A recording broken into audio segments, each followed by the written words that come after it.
And I felt so just rejuvenated, you know what I mean? And I wanted to help people feel how I felt, considering I had felt so down and crabby before. So I knew there was a way that I can impact people in such a higher way.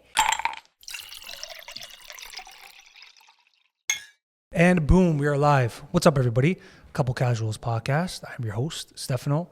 Guys, we got a very important conversation for you guys today. Today we'll be discussing individual safety and community safety. My guest today is a former police officer. She has an extensive passion for safety and self-defense, and she is the author of the very important book, The Safety Blueprint. So with that being said, I want to welcome Nichelle Lads to the podcast. Quite the intro. Thank you. Thank you so much. Me. I practiced it a couple times, don't I, Dean? I always want to give you the respect. So I really want to just to cover a couple of those things and just welcome you and thank you for coming on. I appreciate you taking the time. This is a very important conversation in today's climate to talk about safety, women's safety in particular, which you are an expert at. From a man's perspective, you know, we have wives, we have sisters, we have mothers, we have daughters. We are concerned for our ladies in our life. So when you provide the information, the insight like you do from the men, we say thank you. So thank you. That's kind of how I want to. That's how I want to start. We always want to protect our wives and daughters and mothers, etc.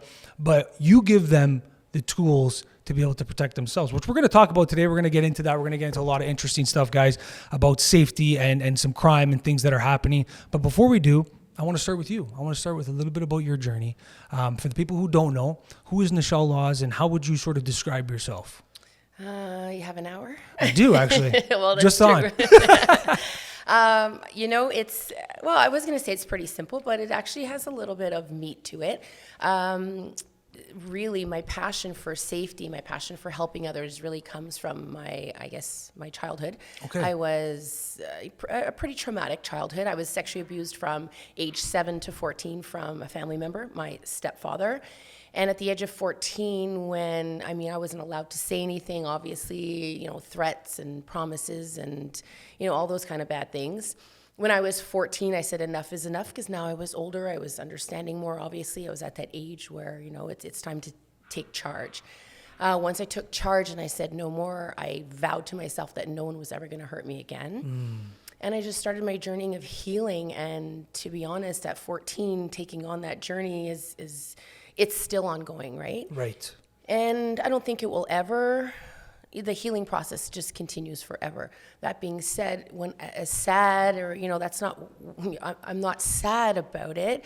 I take it, everything that I've done over my life it's just been an experience. I take it as an experience and it allows me to help others. And I know that sounds kind of crazy because I went through a lot. But in my teenage years, one of the two things that helped me the most, one was police officers. They were there every step of the way from the day one. And I always said I want to be a police officer to help others in the same situation as I am, or just in general to help get, you know, the garbage off the street, so to speak. Right. And secondly, kickboxing. Honestly, I was going through that whole crazy time and I left my small city in Montreal and I just kind of went into the city all by myself and I walked into a kickboxing gym having no idea. I just wanted to get away and I wanted to take something I've never taken before and something that would help me physically, you know, help me overcome my emotions, help me overcome, you know, all of that and help me physically. And honestly, I competed in kickboxing amateur kickboxing and amateur boxing for over 20 years. And it just helped me overall, like not only physically, emotionally, you know, there's so much that goes into it. I channeled all my emotions in a positive way and I was so good at it. So that helped, right? I was naturally athletic, but you know, my coach to this day still has no idea what he ever did way back then, right? Isn't that interesting? Yeah, I know. I'd love to see him now, to be honest, because he has no clue. I was just some 14-year-old walking to the gym and say, hey, I want to punch things. You know, I want to kick things. And there you go. It's At kind that of my age, journey. it's so important too, because that one person can be such a pivotal influence in somebody's life, as you So just true. highlighted, right? Where did you grow up? Was it Montreal? Yeah, it was Montreal. Amazing. Yeah. And then what brought you to Toronto? So I'm English Quebecois, like I speak French, about Awesome. 70%. But when I wanted to be a police officer, you know, as a teenager back in the day, they were only hiring part-time.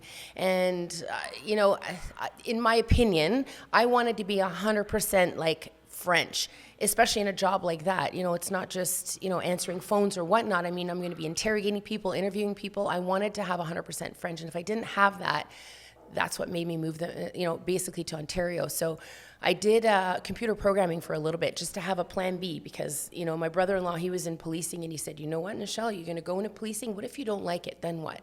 Have something else. I know this is your passion, but have a backup. So I did computer programming, and thank God I couldn't stand it. I worked for Sun Life. It was a great job. I was working on like the year 2000 when everyone thought the world was going to end. There was a couple times that happened. Yeah, But well, very true. And I worked on the computer programming, the back end for, you know, all that stuff. I just didn't like it. So got hired with Peel Region at first. And I literally packed up my Volkswagen Golf, hope and a dream, and I drove down the 401 all by myself. And I just said, okay, let's do this. Let's go. This is my chance. And I worked with Peel for a few years, and then I switched over to York Region. Oh, so and that's why you said the York region. Yeah. I want to talk about your career, please. But before we do, I want to sort of stay on your upbringing and sort of how you touched on that. Where did you find the motivation to turn that negative experience into a positive experience? Was there a role model? Was there a book? Was there something that provided you with that at a young age like that, to have that pivotal mind state to, like, I'm going to take this experience and turn it into a positive experience and now impact so many people? Was there somebody? Was there something? It was my coach, really. Like, had I not walked into that gym, I don't know, you know, and I often say to people, you can take two paths when you're, you know, dealing with trauma: drugs, alcohol, like the negative path or the positive path, and turn it into, I'm just a positive person. No matter how much I was hurt in the past, I was always a smiling kid. No one ever knew, because you never know what people are going through, right? Yeah. And I always had to, you know, have the mask. I'm fine, I'm fine, I'm fine. And when you're not fine, you still have to pretend sometimes, right? Until you're allowed to take over your own, and you just get this, you just get this strength. And honestly, I think it was I say my coach, but that environment. Yes, I would agree. I started like fighting and feeling so empowered by, like, don't get me wrong, I don't sound sadistic, like I want to punch everyone in the face, but when you're in that ring, especially competing, training is one thing you do, but when you get in the ring, there's people around, and like, you know, like, imagine, you know, we were watching UFC, or I'm using it as an example, and just the crowd, the energy, whatever. Yes. Excuse me. It's so empowering. And I felt so just rejuvenated, you know what I mean? And I wanted to help people feel how I felt, considering I had felt so down and crabby before. So I knew there was a way that I can impact people in such a higher way. And that's what literally, so like kickboxing or just training in general. Yes. You know, martial arts, or, you know, kickboxing and boxing and policing were just a couple of ways at the same time to really help people. Women specifically, obviously that's just who I connect with, you know? And then as I got older and I got into policing and I got into the units that I worked with, and it was just always like youth-based and women-based. And then I started doing fitness competitions, and that was another whole thing, because, you know, once the boxing circuit stopped, because there's certain individuals that just don't like boxing, they don't like fighting, and that's totally cool too. So when I started in the fitness industry, I realized how many, if I can say this freely, damaged people there were. Because, you know, there's so much than just eating properly and training. There's so much going on. Like, why did you get to where you are right now? What's causing that? What trauma? What, you know, what happened to you? And so much comes out when you start a transformation. And at the end of the transformation, these women are crying. And why? Because it's so much deeper than just eating properly and lifting weights, right? Yes, of course. And so that made me also feel like amazing. Okay, this is what turned me into a transformation coach, and that led into another. It was like a snowball effect of so much positive things that made me leave policing. That's how happy I was.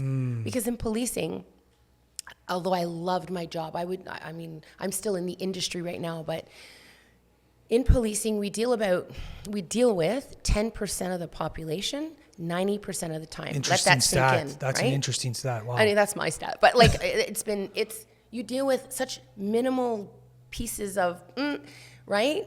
All the time. They get arrested, they get back out. They get arrested, they get back, And so it's like, it's disheartening in a way. Or, you're dealing with people who are in that vicious cycle that they can't get out. So it's frustrating as someone who's so positive and wants to help you. And why aren't you helping yourself? Like, stop it. Get out of the cycle. I could. And I know there's other factors and, I get that. But it gets frustrating. So and in the end, I left policing to open a gym, actually. And the gym was a way to reach out to the community to help more people, right? You were able to tap into much more people than that one little bit of people that you were in policing. Yeah. And I want to tap in a little bit to what you were saying about how you use fitness as a vehicle to help yourself. Then there's the mental side too, or are the both of them connected, or do you find therapy useful for people? What other avenues do you think outside of fitness? Because I'm a big proponent of that too. I actually competed too in boxing too, so I really resonate with your message, like more than I can say. But is there another vehicle? Like, is there certain mental work that people should be doing too that you would suggest that maybe you did for yourself? What are your thoughts on it? So that's such an interesting question, because I truly believe that you should get therapy, do some, even if it's not maybe mindset, even if it's meditation, that kind of thing. I totally agree with that. Me personally, I never did. Right. Okay. And it was always just because I never had time. And I always say make time, and it's a priority. I get it. I totally do. But in my personal life, even when I was there was always something to do. I had school. I was going to school, and then I was, my mom was obviously single because, I was helping her. I was working so hard. I was going to train. I was fighting on the week. Like, there was always something to do, no excuse. And then I started just competing. And then when I started policing, it was shift work, and I was helping so much. Like, I just never had the time for or never made the time, I should say, because I always say you always make time if you really make it your priority. Because I personally had so much success in fighting was my therapy, fitness was my therapy. I felt so good after a session or after a workout, after a sparring event. That was my therapy. But if you don't have something, I believe, that's allowing you to channel that out, you definitely should talk to somebody or a group or a support system, no matter what that is. Even if it's going for coffee, talking to your, hairstylist, talking to your somebody that you can let it out.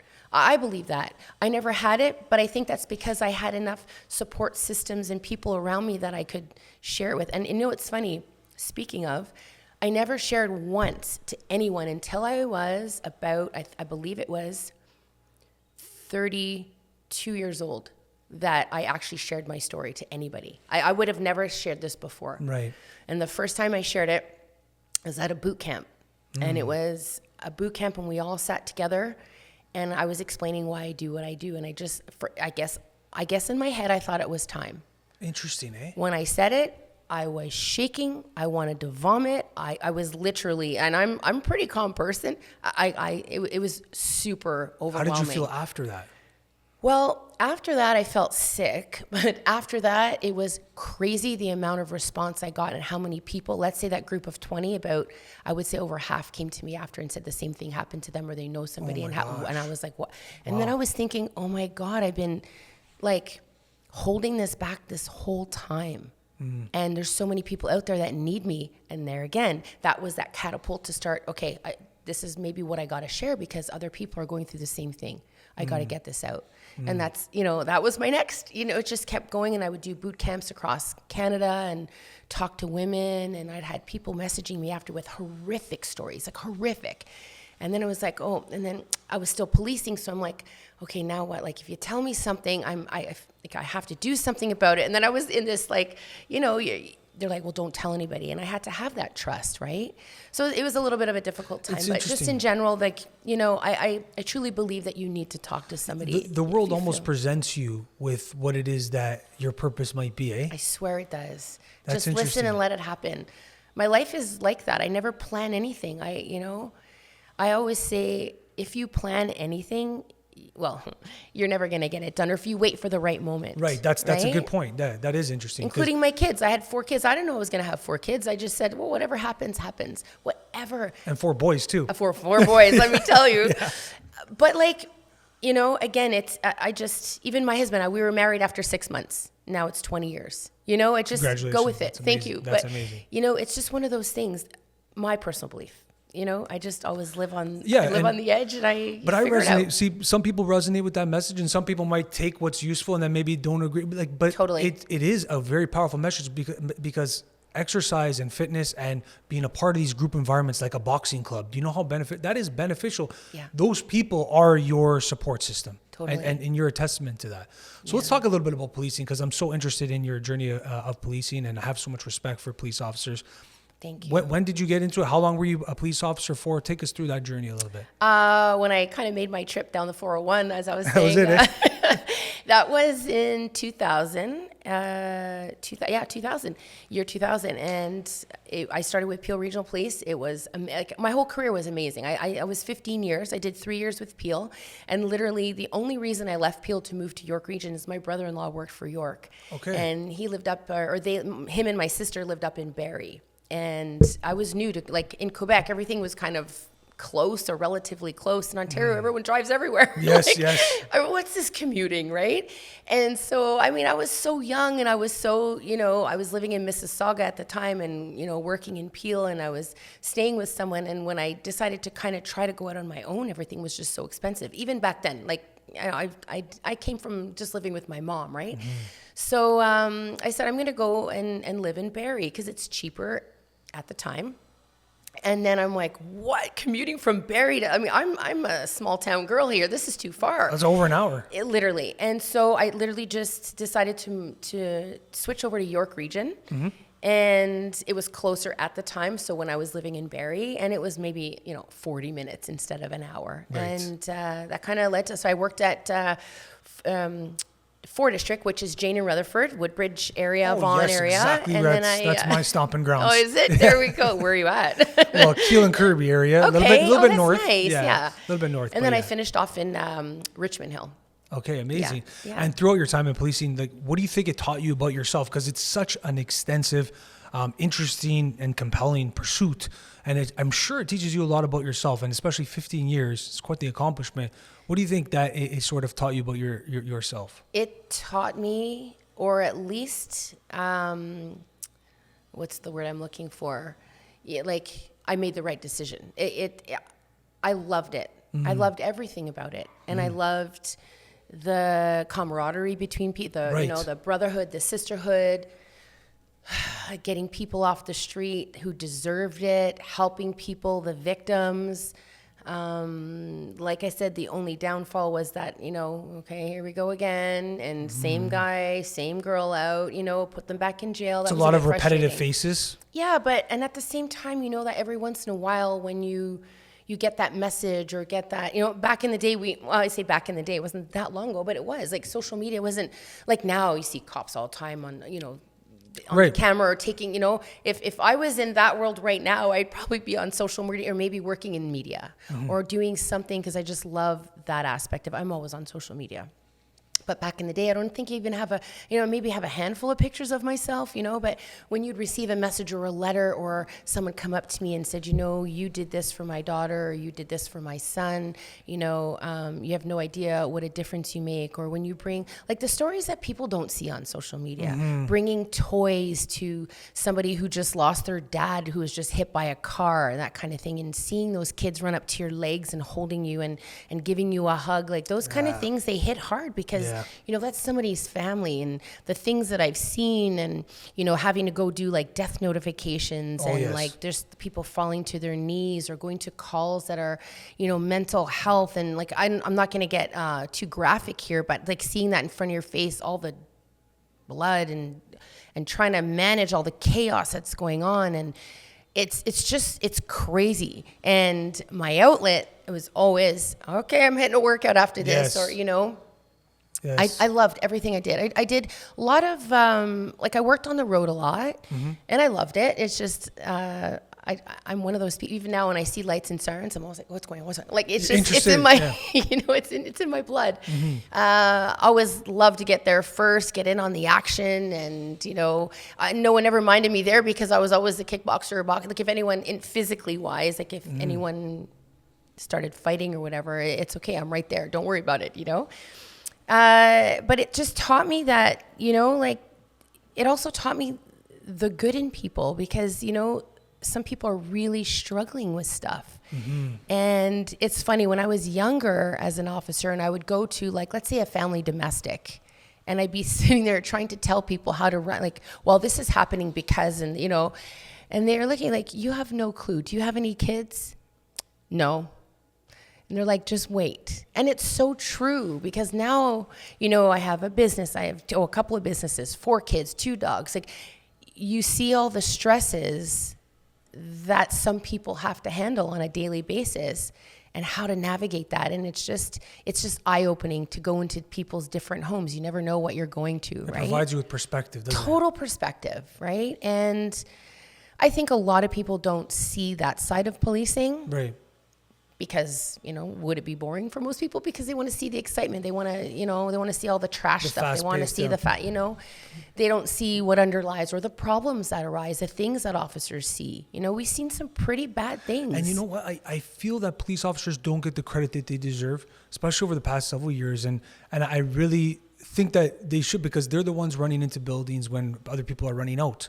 They're the first ones on scene, unknown of what they're going to run into. Yes. A basic traffic stop can turn into a deadly situation within seconds. So true. And having to deliver those messages of that your relative just passed away, the extensiveness of the different experiences that an officer will go through on a day-to-day basis is pretty intense. And I think it's getting more intense with obviously the crime that's going on. But speaking on you being a police officer, you touched on some struggles, but was there a certain struggle or a difficulty that you were going through or that you went through that it was like really a challenge for you to overcome? Or how did you approach these encounters of challenges and the day-to-day struggles that being a police officer can present?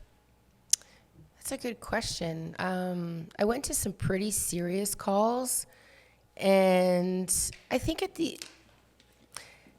luckily for me, I'm able to disassociate both. Okay. Some people can't, but maybe because of what happened to me as a child, I would go through such a traumatic experience and learn how to literally dissociate it and just live my life normal. I don't know. I don't really know the answer to that. For me personally, I was, unfortunately, some turn to, alcohol or whatever, right. or some sort of vice. Vice. Mine was the gym. Like I just love to just go and train and fight and like get it all off. Exert it in a positive way. In a positive way. I can relate to that. I tell people all the time, if you're bothered about something, go sprint for a certain amount of time, or go punch a punching bag and see how you feel. See if you care about it. See if you care about it as much afterwards. For real, yeah. And but I would go home. There's a couple times where it bothered me, but only because I think it was a close call to like one of the times that stands out in my head, I may as well just tell you, is the 407 before it had oh my gosh, what's the word I'm looking for? It was the on-ramps. I was driving to a call, and we were going. I got off. I guess it doesn't matter, but whatever. Dufferin. I was going to the next exit, but I was close, so I took the 407. And next thing you know, in my periphery, like I'm driving, and I look up and I see something. I thought it was like the light or whatever, but it was a car. But what had happened was, and it's all happening so fast, right? They were excessively speeding coming the other way. And what happened was, before the dividers, that's the word I'm looking for. Oh, okay. He spun out, and it was the grass, when it goes into in the ditch. Oh, yeah. So he had spun out, hit the ditch, and it was flying. So he was airbound and literally coming at me. So he was going to land on my cruiser. Like, that's how, I'm just driving, and then... Did you have to evade him? I totally evaded him. I went, I veered right. And it happened so fast. I veered right, I went onto the shoulder, and I just, everything happened. So, and I was using my call sign, and it was funny because how stress happens. I was calling Peel call sign because I had just transferred over from Peel, and no one was answering me. Dispatch wasn't answering me. I'm like, 12, And again, no one's answering me because I'm not in Peel idiotly in my head, right? And I'm like, forget it. And I just said, there's an accident, get OPP. I said OPP because it's highway, get Yep. OPP here, get everyone here, I need help. Get out the fire, the extinguisher, and I go, and obviously, Yes. you know, that was hard for two reasons, because they were young, like teenagers. You couldn't tell what car it was. The only way you can tell what car it was is the VW left on the whatever. And the fact that I almost died. And perspective again. Wow, I was just driving and I could have died. What if I wasn't, like, I don't know, you know what I mean? Right or wrong place, wrong time, this and that. And that kind of bothered me for a bit. I almost didn't drive for like a little bit. I didn't drive for a week. I was kind of like A little bit shaken and up, rightfully right? so, though. That's pretty intense. And then the parents called me. Can you tell me? I'm like, you're like, how do you explain that, right? You want to tell them the truth, and I had to. You know how hard that is to say what happened and the last seconds and all that. It's just, woo, that was a good workout afterwards, if you know what I mean, because that's how I could dissociate that, right? Yes. Yeah, there was a lot of times like that, but that one specifically, because I myself almost died, was pretty intense. I can imagine. And Yeah. it's probably part of the reason why if people are pursuing a career in policing, to make sure they're committed to the task at hand, because it can be quite intense. Yeah. Now, lastly, on policing, you're tapped in, you're engaged with the policing community now.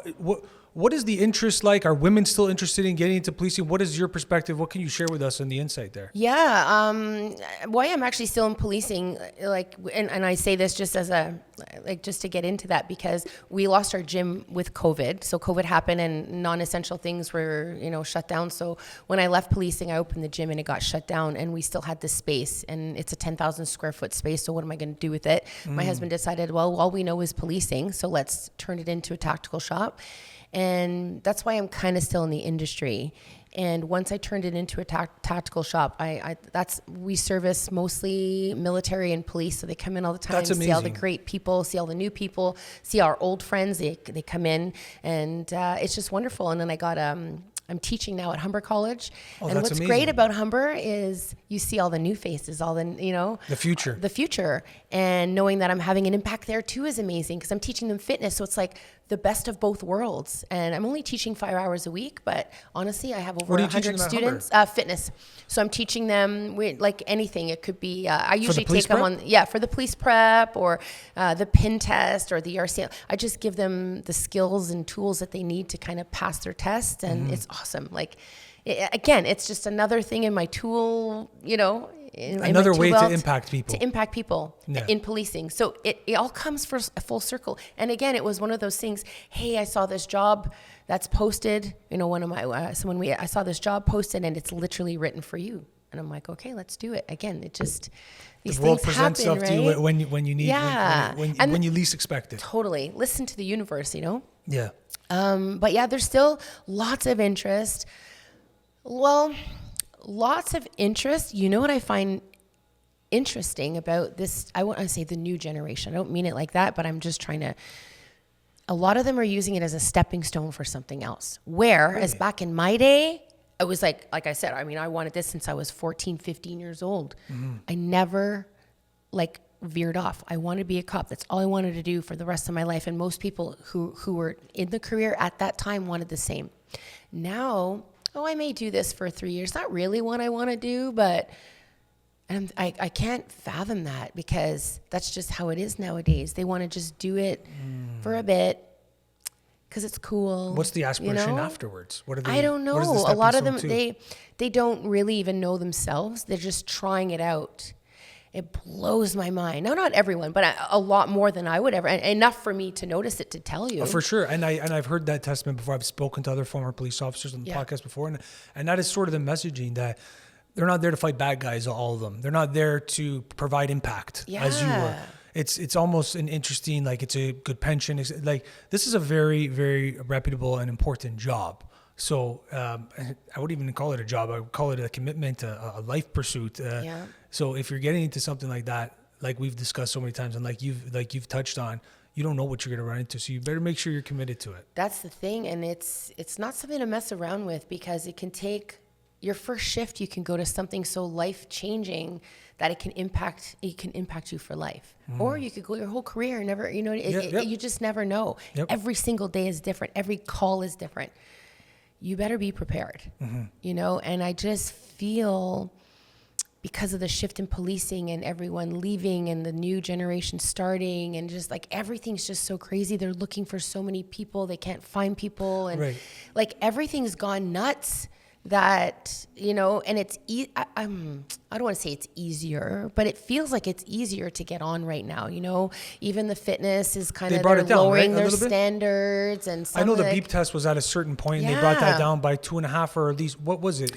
One? That's a good question. I think it was at 7 and change or something a couple years ago. Now it's 6 point something. Yeah, it is actually. Yeah. And also, just in general, the standards have been lowered, and I'm like, is there still the what was it called again? It was I remember the police prep. Yeah, it was called something. I forget now. I forget, but it was like you had to get it in order to even apply. OACP or whatever it was called. I don't even know if those. It was a math test. It was an English test, and then it was the. Okay, so test. That's I don't even know actually, which is funny. You think I would know working in Humber, but because I just touched the fitness side, I'm not actually sure. But I know in general it's a lot easier. I want to say more lenient. Do we have the resources now in policing to be able to deal with the influx of crime, do you think? Or do you think we're still lacking resources? They're overworked, man. We really, see them all the time coming in. They're overworked. They're overstressed. I feel for them, to be honest with you. There's so much crime.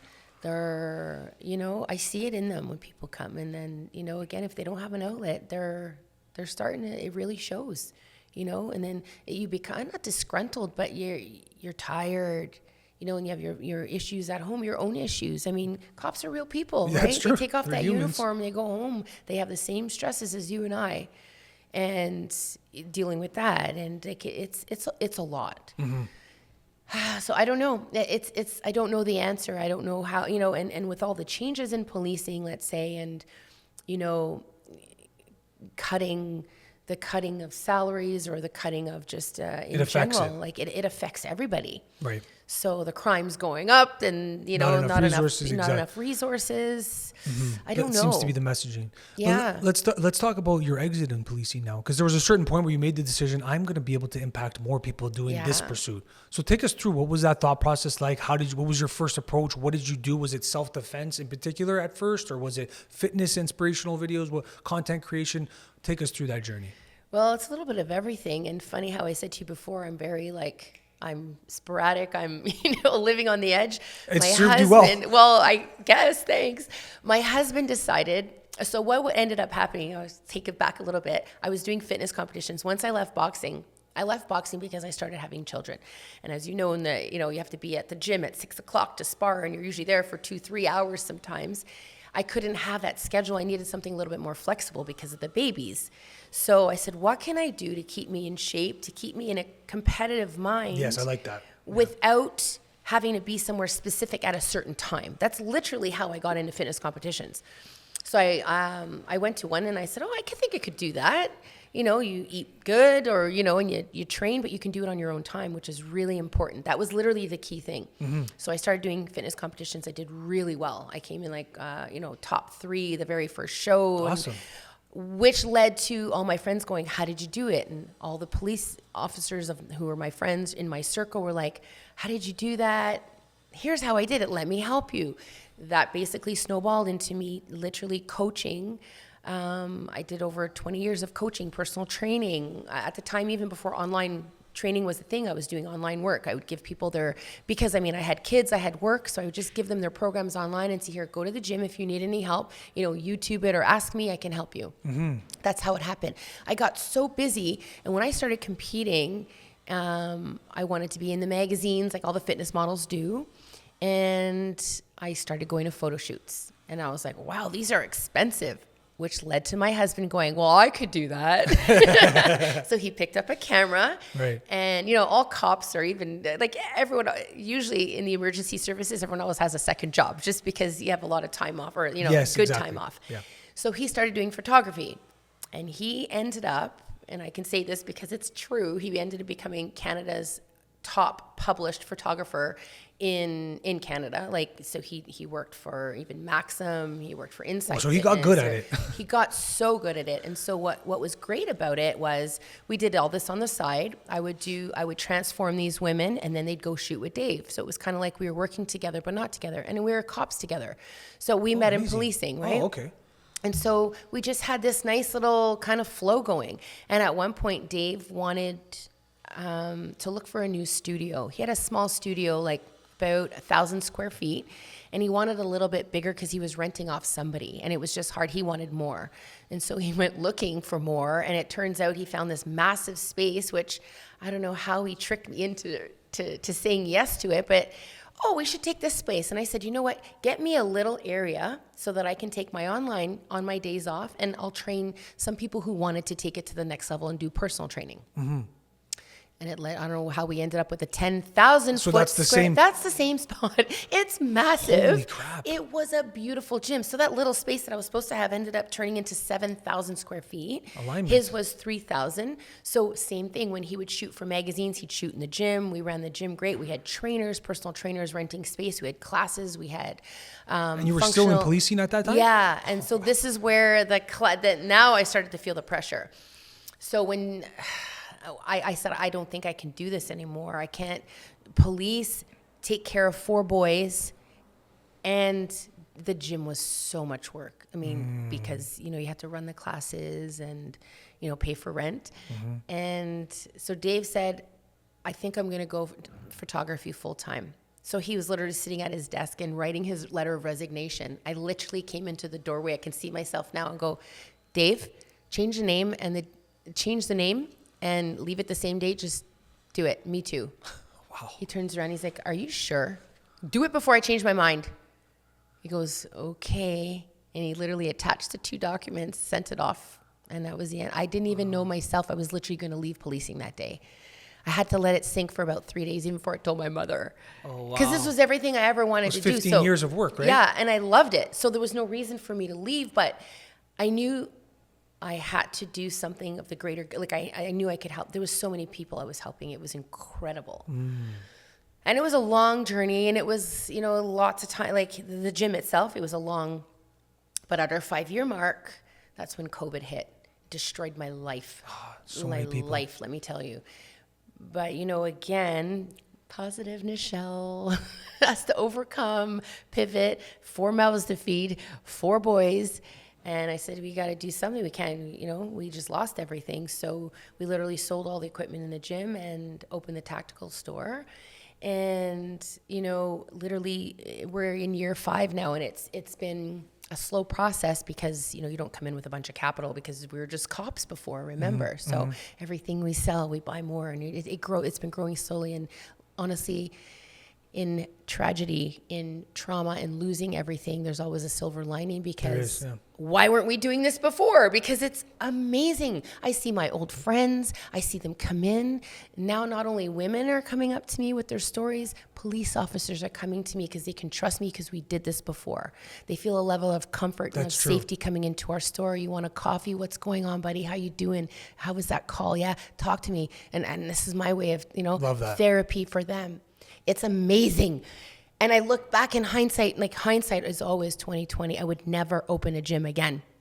I work out. I still go to. I would never. It's a difficult task, isn't it? It is. Now looking, I didn't notice when I was in it, of course. I don't think you notice when you're in something how difficult it is, right?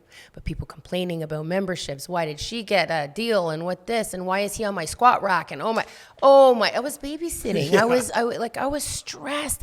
There at 6 a.m, teaching classes at night, all that stuff. Now I go in, hey buddy, you need a pair of boots? Okay. And no one's ever angry.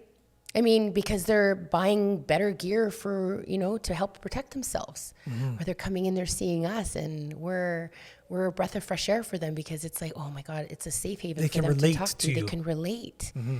It's beautiful. And then when did the content creation for you start? Was it already happening, or did you really lean into it? Content creation, I always been like, it basically started in the fitness world because, I've been on like 8 covers of fitness magazines. Mm-hmm. And you know, social media was always a thing. It used to be Facebook, and then it turned into Instagram. And I did a lot of fitness content back in the day. And it was a way, again, to help people, anyone who couldn't get to the gym or onto my online classes. Here's a workout on my social media feed. You know, I was an Instagram model too, you know, like, you know, just to help motivate, help inspire. And as I got older and, you know, look, I can have kids, you can have kids and be in shape too. Which is definitely a message that people resonate with, right? Because even me, as becoming a hopefully soon father, doing the creative pursuits and stuff, it can get intimidating. So when you see people like yourself that are still hammering away on so many different things, it's inspiring to people, right? Thank you. And that's what I wanted to do, is just really help people, again,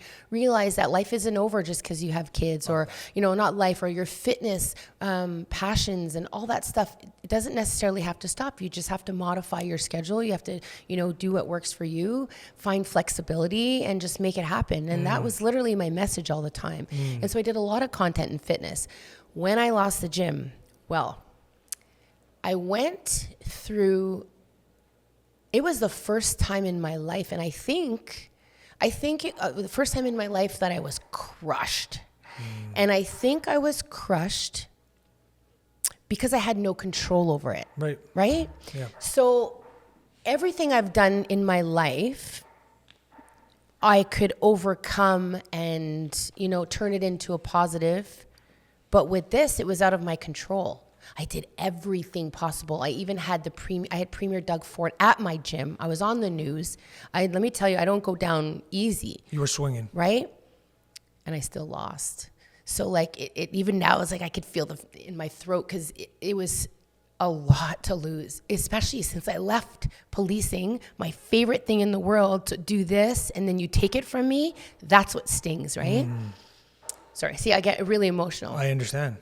And I just thought, like, how am I going to recover? Because then I couldn't go back to policing, the thing that I love, because I had to pay for this rent, you know?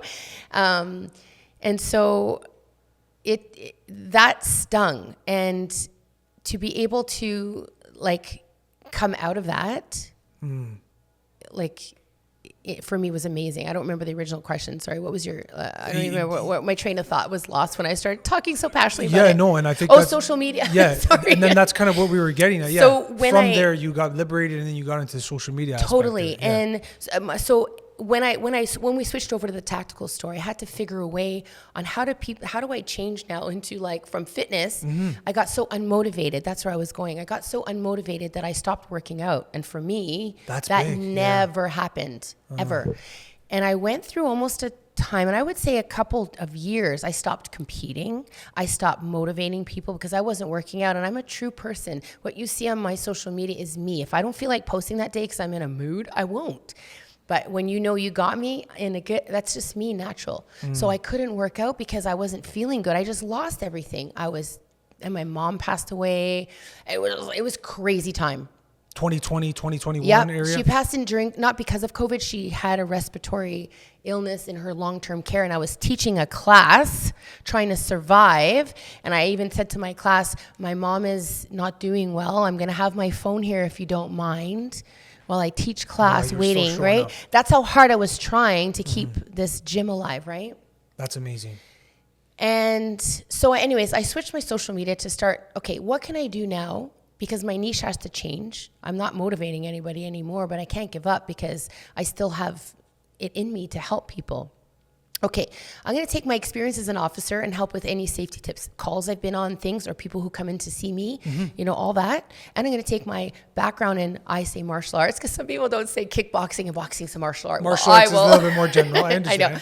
And I'll take that and, you know, provide self-defense tips and kind of combine them together. So I just started, and it just took off. I don't know what happened. People, I don't know, love the fact that maybe they could trust me, or you know, I have some credibility because I was an officer, maybe. That plays into it. Plus, you're very articulate as well. So when you make this content, people can resonate with the message, and they're interested in it, especially with the fears that is happening. Yeah. TikTok, over 1 million followers on TikTok. So obviously you're doing something right. Yeah, it was incredible. And if you look way early in my TikTok, it was all fitness stuff.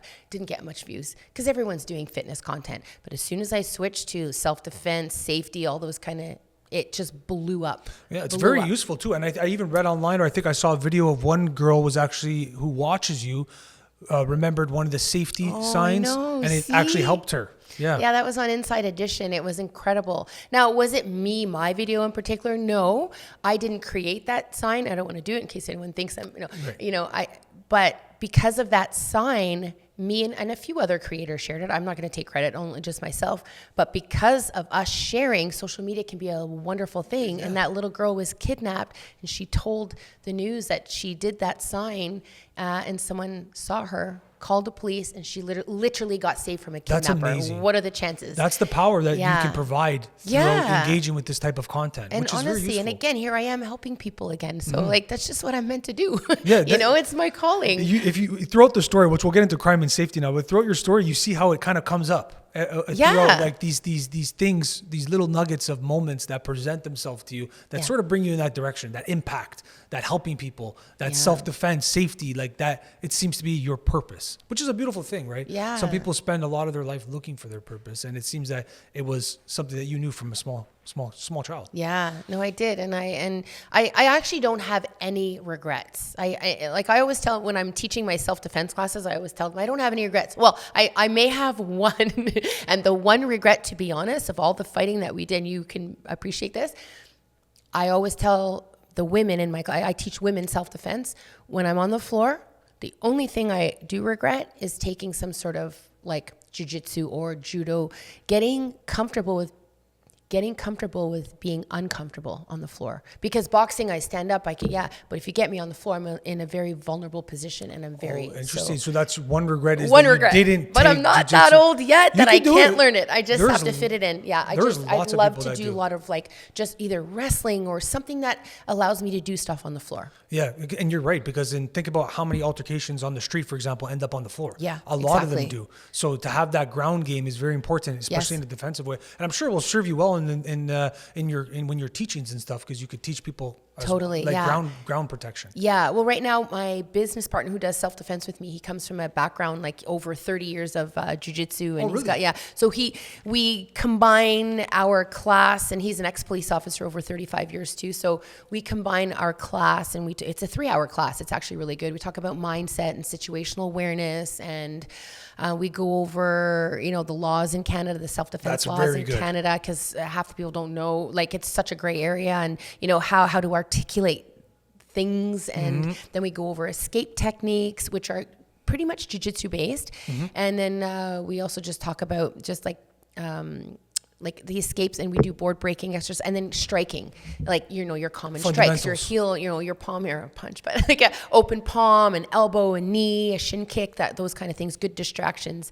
And then we finished off with a board breaking exercise, and that's really, it's not really the board breaking in itself, it's more breaking those glass ceilings. Yes, I always tell the women, like, it's so empowering. You got to break this, because this reflects like your self-imposed barriers that you put up on yourself, right? And like you break through that board, and you feel so good, and that's where it comes from. That's a good way to put it. Yeah. I've seen some videos of it. It's beautiful to see, and long way we continue it, because it's very important.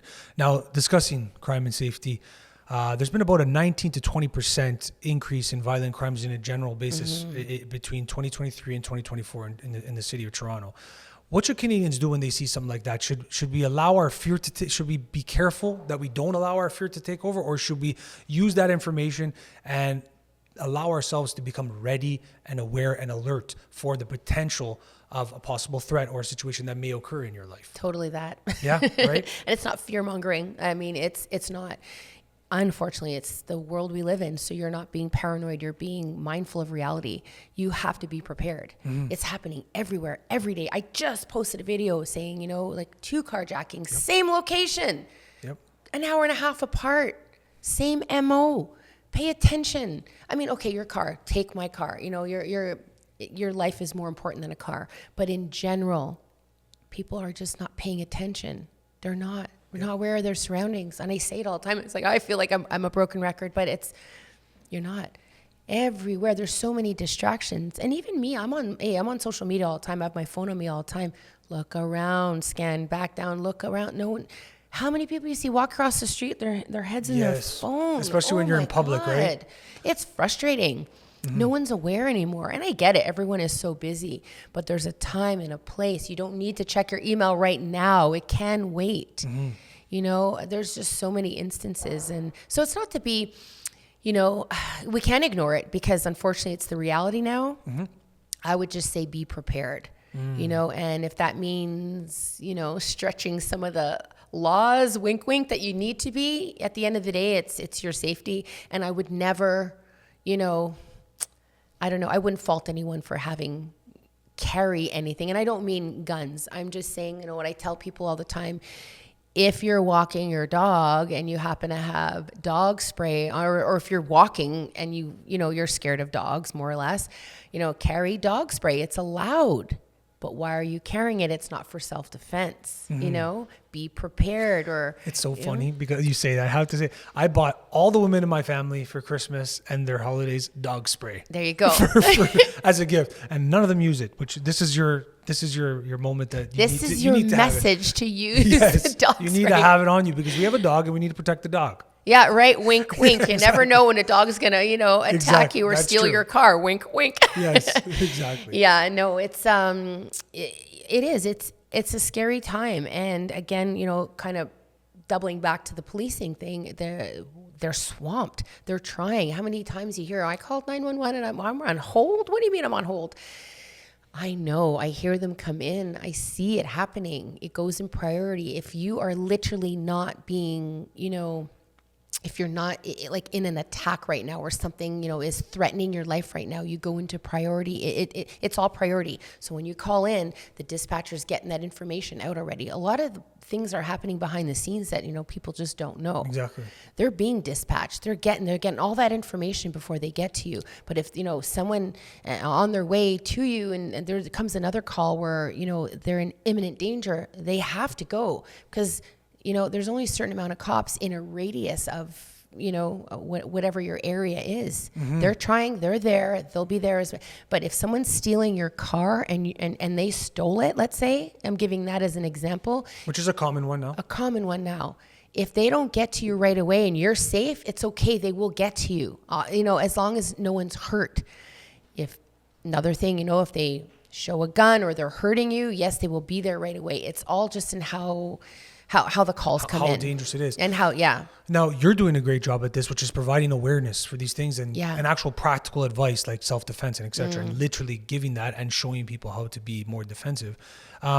Are we doing a good job at providing awareness at these situations? Do you think, like in general, like content creators might be, but on a mainstream level, are we providing the awareness that we should, given the crucial significance around this? I would almost say no. I mean, you say mainstream. When I look at mainstream, all I see all the time, well, obviously, like mainstream, you turn on CP24, let's say, or any news, it's the same stuff and the same stuff. They're showing awareness by what's happening, but not giving the extra piece on how to prevent it. Right. So there's awareness and there's crime prevention, and then so I would say no. Because I guess that's the purpose of the news too. They're probably swamped trying to get the stories out, those top stories out, right? They only have a certain time. So people like us, like content creators, or, we have to depend on people like us, let's say, to kind of get that other piece out. Or, support groups or prevention groups, or even the police themselves. They do have crime prevention people. You just don't know about them. And are they not getting it out properly? Maybe, because a lot of times, like even near our division at work, they have like town halls and they have community policing. They do hold meetings. Maybe the message isn't going out enough, but I don't know where else they could, advertise it other than social media. But you know what? A lot of people aren't on social media, or maybe it's not hitting their algorithm, or maybe, because even myself, sometimes I'm like, how did you not know? Unless your video goes viral, or at least you're, looking at your phone all the time, you may skip it. So how to get that out? I don't know. Putting up old school posters in coffee shops, maybe, but again, people aren't looking at that. They're looking in their phone, I think you're right. It's hard. Yeah. The media has so much to cover in so little time. Yeah. Or maybe they don't necessarily want to cover all, because every day crime is happening. Yes. Automobile thefts and violent crimes, as we just covered, 19 to 20%. It's happening every day. But that's where I like to use this forum to maybe have these discussions to provide people with that insight. Yeah. And because the awareness is an important part of it. It's so important. Yeah. Yeah. And, if you can, everyone looks for an easy target, whether the target's an actual person or an actual a property crime, right? If you take the piece away of that awareness, if you were awareness, let's say you didn't lock your doors, well, locking your doors could have at least slightly prevented it. If you didn't leave your purse on the passenger seat for them to reach in and get it, you could have prevented it. I'm not victim blaming, okay? Right, I'm just saying, like, there's that piece, the crime triangle, you're given the opportunity, you're given the crime, and you're given the person. Like, you take one of those away and a crime can happen, right? Mm-hmm. So, not being an easy target. No, walk with purpose. You're not going to mess with me. You really, be prepared. Have something, have a hand free so that hand, don't be distracted. Don't have so many bags on you. There's so many different ways. Mm-hmm. Earphones if you're running outside. Yes, that's a big one too. So these are good. We can dive into a little bit deeper. These are good crime prevention tips, you would say. Yeah. Like earphones is a big one. People are distracted because they can't hear anything. If you're in public, that's probably, you need it ear free. Yeah. There's what are some other good, would you say, go-to simple fundamentals when it comes to crime prevention on a day-to-day basis? Day-to-day, I guess it depends on the situation or an environment that you're in. But let's say parking lots, just because carjackings and stuff, or, just when you come out of the store, don't make sure you try not to have so many bags in your hand so that it's a distraction, or, a kid in one hand, bags in the other, and you're just distracted. It's easy to be taken advantage of. Have your keys ready instead, not only for, self-defense purposes, let's say, but so that they're ready. You get to your car, you get in your car, you lock your door right away, because sitting in your car or putting all your stuff in, sitting in your car, and then, let me check my email now, and then, hello. Knock on the door, get out of the car. That's where some of the automobile thefts are happening, right? Yes. In those situations, right? Yeah, I had a few stories where people actually wrote me and said, Nichelle, oh my gosh, I swear to you, I lock my door now when I get in the car. And because of you, there was one story where there was a guy following her in the grocery store. She kind of noticed him. Thankfully, great situational awareness, but some people don't even notice that. Noticed me, and then I came out. I kind of lost sight of him for a bit, and then I met him again at the buggy. It was really strange, and then I lost him again. As I got in my car, he was trying to pull she got in her car, locked her door. He was trying to get in the back seat too. Oh no! So just little tips like that, right? Before you get in your car, just take a quick glance. You don't have to get paranoid about it. But park in well-lit areas. Or if you go into an underground, make sure you park in a well-lit area. Look around when you get out of your car. When you get back to your car, just do a quick little tour, why not? It takes 2 seconds. I do that. So especially when I'm with my wife or even with friends or just by my situational awareness, which we can talk about. When I go into rooms, I know where the exit is. I identify suspicious people. I've been like that always. Good. And I always thought maybe that's just anxiety, or is it just, or is it my situational awareness? Regardless, it's good. It's good, right? Yeah. Whatever you're doing. Yeah. And that's such a good point. Or when you get into a room, take a look around, do you sit with your back to the door, or are you ready when someone opens the door? It's always a laugh in policing. You'll always know a bunch of cops because they'll never be sitting with their back to the door. Is that right? Well, they feel uncomfortable, right? Because so you don't know who's coming in or whatever. Right? Yeah. Yeah. But even a parking spot one would be back into your spot, because that's a good point too, right? Real easy way to get out in an emergency, or just getting into your car, because you just see so much more. Your back's never to you're getting into your car, your back's never to the outside, right? So I always park into my rear park into my parking spot. That's a very good point. It's easier to leave too. Another thing I always say is when you're at a red light, try to keep a bit of a gap from the car in front of you. Yeah. God forbid somebody tries to get into your car, you have time to get out. It's little things like that unfortunately we have to be more engaged with nowadays, because it's happening often, right? Yeah, it's defensive driving. Actually, it's a terminology used in policing that police use, look way beyond and leaving enough room in front of you, or taking the open lane. So if there's an open lane, that's, you'll always kind of see these little... You see these little avenues. Yeah. Let's talk about protecting our homes, because that's another thing, right? Oftentimes the automobile thefts and the the home invasions and break and entries are somewhat related. They're trying to get the keys, etc. What are some basic fundamental safety tips that people can implement to provide safety and security for their homes? That's a good question. What I often tell people is, pretend you're the criminal. That's a good and point. You take a walk around your own property. and see how you would get in your house, or how, or different methods. Do you have like rocks? I don't know, I'm using it as an example. Do you have a bunch of rocks, a beautiful kind of landscape, but can those rocks be used to smash your window? Did you leave a ladder hanging around on the side because you were working on something? Did you leave the ladder? Well, that's easy access to the second floor to get into the second floor. Are your bushes, and your hedges, are they trimmed, or are they just like, can you not see, right? That's a good Keep point. everything nice and tidy. Is your mail, like, if you do go away, make sure you get someone to get your mail all the time. Yeah, you see these houses sometimes with Amazon packages just kind Yeah. of, that person's not home. Keep your lawn trimmed. If it's not, are you away? There's just different things. Believe me, they're doing circles encasing our homes. My home actually tried to get broken into. Wow. Three teenagers. Our cousin, I know, if they only knew whose house they were breaking into with the dogs. Wrong one. They didn't get in, but it happens all the time. And you can, and in the cameras, you can see them taking out their phone, taking a picture of the car. It was a Range Rover. Our cousin was staying over, and she parked on, boulevard parking. Yep. You see the kids, or the teenagers, taking a picture of the car in case they don't get it. They come back later, and then they sneak around the hedge, around like the big tree or into the bush, and they come in. They try to, the typical shoulder. Well, my dogs lost it. Oh, so they tried to go through the front door? They try, yeah. I think they did it like 6 times. They tried to ram the door. Do you have double lock doors? That's another big Double lock doors. Some people now, or what I recommend, is reinforcing the frame by using the longer screws. Okay. And take a lot of the screws now are really small, short, just yeah. the builder ones. Get the longer screws, get the reinforced locks. A lot of people have been investing now in the window coverings. Yeah. Oh my gosh, what's it I called? have seen that. Yeah. They're like shatterproof. Yes. Yeah. Again, it depends. And lights can be a great form of security too, right? Just a lot of keep lighting. them all on, lots of lighting, cameras, Ring doorbells, don't answer the door. It's not don't answer the door. Actually, do answer the door, but don't open the door. Why are you going to open the door? You can talk to them through the window. What do you want? Who are you? Prove it to me. Why are you here? Selling something? Are you? Just ask the questions. It's sad because back in the day, you used to probably like, hey, what's going on? I was in the neighborhood. There's so many Come by. scams now. It's not only like, like violent crimes, but scams happening. Yeah. Oh, I need to check your furnace. Oh, okay, let's go. Come and check my furnace. Meanwhile, buddy with him is coming in and taking everything you own type of thing. So it's just, really being aware of those kind of things.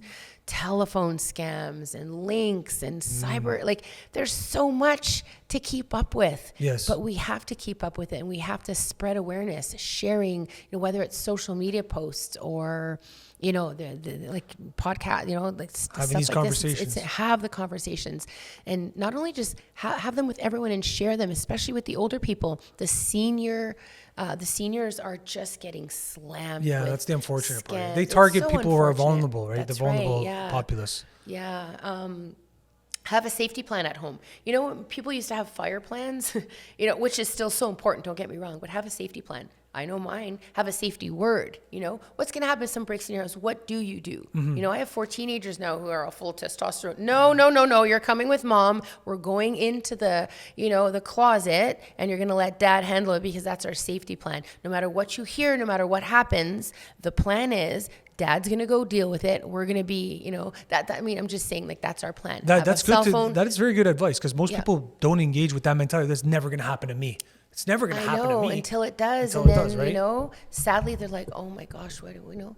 But you don't want to play the what if game. You can what if anything till it's, but have a plan. You have to. And a lot of home safety options, you're allowed to protect your property, and so I tell people, because people are so afraid to do anything in Canada. I don't know how to protect myself. I can't do this. I can't do that. With self-defense, you can protect yourself. You are allowed. You have a credit card and you have a limit. Okay. Don't go over the limit. Right. Yes. Yeah. If the threat is no longer imminent, you have to stop. So if you knock the guy out, okay, leave him there. Don't kind of take your car and reverse and go back over him, or, keep beating him. That's when you get into trouble. With home defense, we, even at our store, we have products that we sell that, and people are like, oh, you can use that? Yeah, you can. I'm going to come by your store. You have to come by. I am it's very amazing. much interested Yeah. in this, and I'm the security guy at my house. I'm the one checking the locks. I'm the one asking, did you close the garage? Perfect. I got cameras everywhere. Yeah. So my house is equipped. Closing the garage is a really good one too, because most people have the door that leads into their house That's right, through the and we garage, do too. right? Yeah. Close the garage. Don't leave your door, your garage door opener in your car if it's outside, because literally smash the door, get into the garage, and then, make sure even that interior door is locked too, because that's easy access. So there's a lot of, and most of them are common sense, but common sense isn't so common anymore, unfortunately, or we're just so busy you don't think of it, right? We just get distracted. It's so well said, and I think it sort of encapsulates the conversation. You need a safety blueprint. So I think that's what we need to discuss quickly before we wrap up here. So maybe we could just show everybody your book here quick on the... I literally created this, the safety blueprint. Just, Dean, make sure it's on the camera there. We could show it up there. Oh, there we go. Yeah. Amazing. I literally created it. It's just practical and empowering guide just to personal safety and self-defense, and 10 chapters. And I took basically what I offer and I share on social media. Instead of looking through social media sometimes for, that video, where's that video? I just put it all into here. Amazing. It took a while to do, but I'm never going to do another one. Well, never say never, I guess. It was hard. And then there's even a self-defense component in there, a self-defense chapter. And in there, I have a QR code because sometimes reading about self-defense is one thing, but I have a QR code that you go on here and then you can actually see the techniques. That was an amazing idea. Me and my business partner. So we talk about the techniques, and then you can access a free library where we actually show you how we demonstrate how to do the actual moves. Yeah, and then it's a neat little guide, and it's a great way to I have it. I'm at events or any type of thing. It just keeps you safe, basically. And people need that. I'm going to put all the links for the purchasing of that in the bio to this conversation, so it'll be easy access for everybody. Great, thank you. It's beautiful, and it's an important message. Last question for you. I have to ask you about being a mom of 4, okay? Firstly, how has being a mother contributed to you as Nichelle, as who you are? And what has that impact done for you in your life? The best thing ever. Right? Oh, my God. It's funny. Not a lot of people ask me that, because we're usually talking about safety and self-defense. Yeah. And, with social media, Mom, don't put me on social media. And I respect that. So, I used to, when they were kids, we used to do workouts on breakfast television, and we did and then it got to an age you're like, that's just not cool, Mom. I'm like, okay. How old are they? They're 18, 17, 14, and 12. Oh, wow. They eat a lot. Yeah. They all play... sports, high level sports, football, tackle football is just insane. It's a beautiful thing. It's a beautiful thing. And the great thing is you just see them grow into little, like young men. And my oldest is now in the military. Again, influential, totally influenced from working at the store. That's awesome. Hearing all the great stories that, coming in, and he's in the military now, Reg Forces, infantry. That's amazing. And the rest are just doing just wonderful things. But for me personally, it really, really, I love it. And it's funny, I never knew I wanted kids. If it happens, it happens. Next thing you know, and I was always scared because I'm like, I always wanted boys, I just Oh, you got boys? I did. I got boys. Again, universe must have been listening to me, and it's wonderful because they're all. I won't ever call them mama's boys. Don't, because if they ever heard this, oh my God, right? But it's just mothers have a. Are you close with your mom? You get you know what I mean? Yes, I am. And usually you have the daughters with the dad, but the boys, oh, they're mine. Yes. There is an extensive, beautiful connection between a mom and a son. Yeah. And it's a special, special relationship. So to have 4 of those is awesome. I yearn for a son one day too, to have that experience. But a daughter too would be awesome as well. Oh, it would be awesome. I wouldn't know what to do with a daughter, but whatever. You have that, and tell me how it is. But being a parent that's why I like to ask people sometimes, especially when you're a mom of 4, that is an amazing accomplishment. And I think our society isn't doing a good enough job really highlighting the beauty and the amazing commitment that being a parent and being a mom is in particular. Yeah, it's quite the commitment, nonstop, and it's not something you just turn off. It's 24/7, and I wouldn't change it for the world. There you go. Because they're just part of me, and it's what we do. You just figure it out along the way. Well, they got good, strong parents, so they got a good foundation. Thanks. I think they're going to be taken care of. But I have a final segment on Couple Casuals podcast, which I call Salute. I give an opportunity to the guests to just end us off with a salute. I'm Italian, so we always give a little salute, a little cheers, and that's sort of the motif of the podcast, Couple Casuals. But if you want to just end us off with maybe a thought, words of encouragement, whatever you prefer. Ooh, that's a hard one. take risks, live hard, love hard, and you'll figure it out along the way. Trust me, you will, because you have no choice. That's all I have to say. I didn't really prepare that, but no, but that's exactly what I love about it. It's authentic to the conversation, and that's a very important message that our society needs to hear more of. So, Nichelle, I appreciate you taking the time. I think this was a great conversation. A lot of people are going to resonate with this message. So, hope so. Thank you so much. Thanks for having me. Appreciate you, and I appreciate all of you. Until next time, love you, nobody else. Ciao.